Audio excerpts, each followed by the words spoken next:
Now, a federal high court in Kano has granted an interim order restraining the National Electricity Regulatory Commission from implementing a hike in electricity tariff for Band A customers in the state.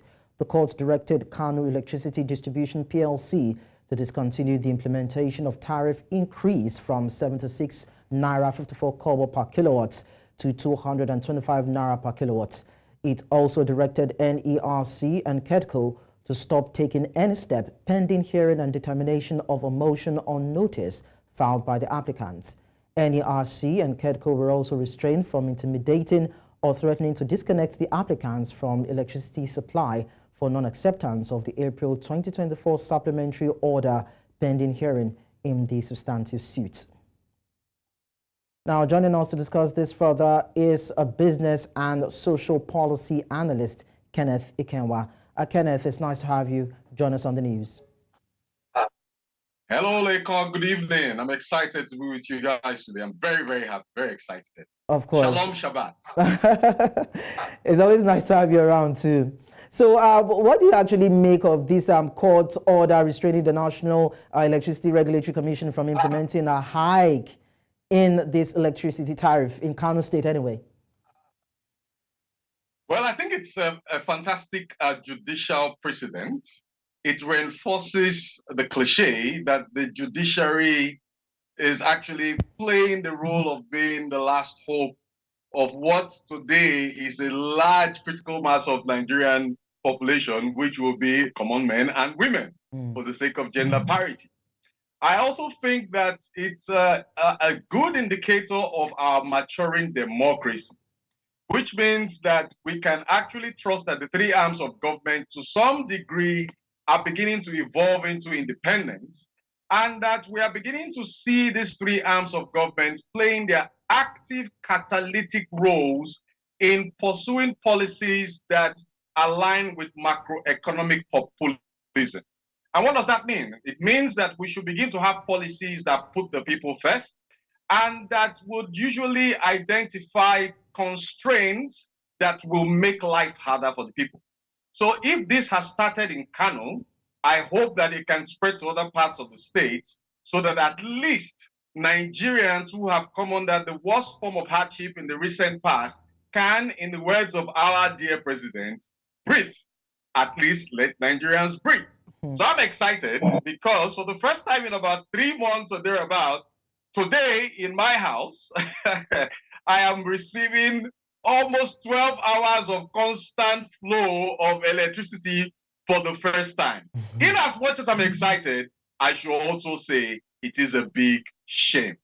Well, I guess you are in band A+ for having that number of power or that number of hours. Okay, so the 90 days. Well, of course, we know that the federal legislature has also halted cable pay TV providers from also hiking fees to be paid by customers. So when we see things happen like this, is that a cue for other states to also toe that line of action? Oh, yes. Another indicator of what has just happened is a high degree of consumer activism or consumer stakeholder activism, as it were. Now, we hope, and I hope, not speaking for any particular state or for any particular region, that this action will be a benchmark for other regions, and other consumers and different stakeholders across the length and breadth of Nigeria should be able to borrow from this and take this precedent and have it enforced across different parts of the Federation.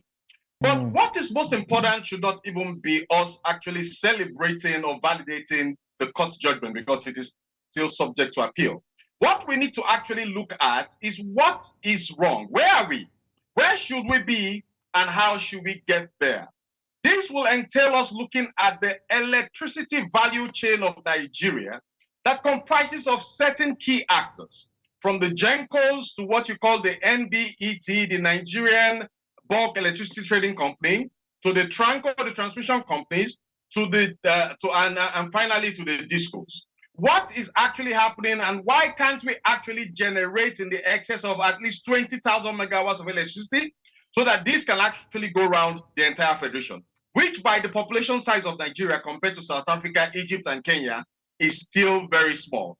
So 5 minutes, 10 minutes of an appearance in a news segment like this will not do enough justice to the subject matter, but at least it is a good way to start.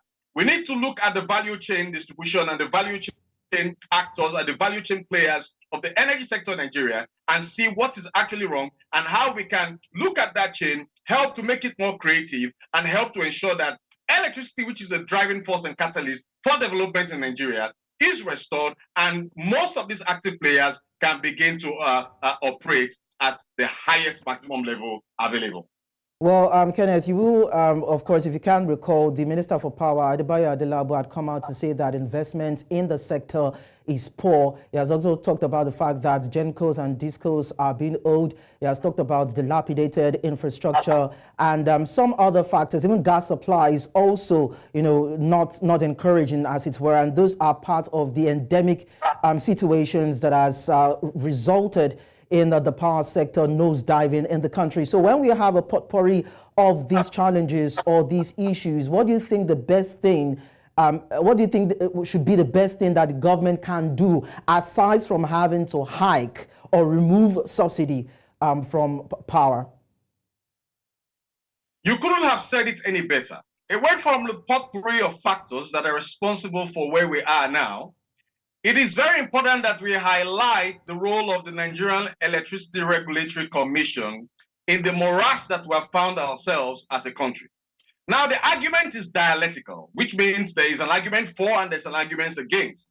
An argument for the NERC having been a regulatory commission that has made things better. There is also another side to the argument that says the NERC is actually facilitating the profiteering of GENCOs, of DISCOs, of the Tranco in this quagmire and leaving the majority of Nigerians in darkness.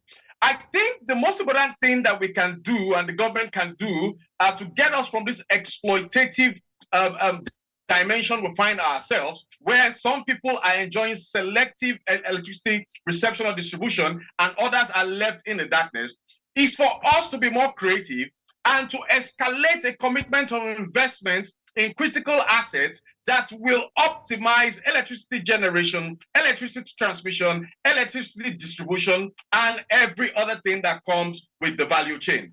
Now, other countries have gone ahead of Nigeria, which begs the question of what we have been doing with investments in that sector since the Obasanjo government that committed some $16 billion into that sector and only succeeded in unbundling NEPA into PHCN and other things that we enjoy today.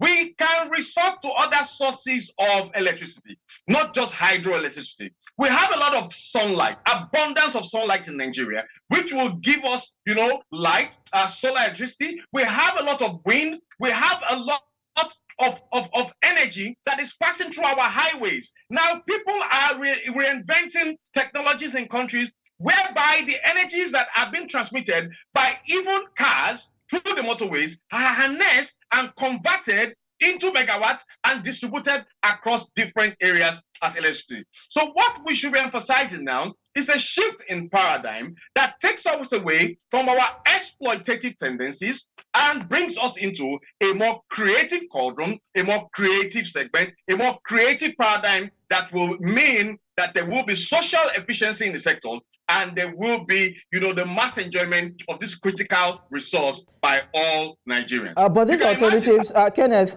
these alternatives that you mentioned, they're actually capital intensive, don't you think? Sorry, I beg your pardon? I said the alternatives that you mentioned, solar, wind, okay, of course, we have hydro and some other alternative sources of energy. Don't you think they're capital intensive for this region?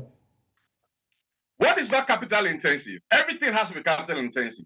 And when you look at the corruption that is going on in Nigeria, it's also capital intensive. There's a lot of capital flight in Nigeria. A lot of investments that we hear are started and go off the radar, and we never hear of that again. We must invest in infrastructure if we want to prepare for the future. Okay, Nigeria cannot be future ready if we are not energy ready. So whether they are capital intensive or not, the government continues to subsidize electricity. I do not know who is benefiting from this subsidy in these value chain actors. I thought we would go into that, but time may not permit. If you are claiming you are removing that subsidy, then give that subsidy out as loans or bring in a PPP, a public-private partnership strategy into the sector so that we can have PPP arrangements for those that will invest in these sectors, in the energy sector. I also feel that the different state governments should take advantage of the bill that was signed by the former by the former president in his administration that now allows states to generate their own electricity. So instead of investing in elephant projects, investing in roads that will not last the test of time, let us now invest in electricity so that we can increase national productivity, increase our economic growth, and increase the general happiness of Nigerians. So being capital invested shouldn't be a problem. It is futuristic and it is for the multiplier effect and benefits of all and sundry. Okay, well, I guess these investments are seen, part of the investments are seen, the Nigerian government had about 625 megawatts to the national grid. We have about 4,800 megawatts right now. But then, Kenneth Ekenwa, thank you so much for your time on the news. We appreciate that. Think that if we as a we appreciate that, Kenneth. We can't go further than this, all right? I'm just letting you know. Thank you.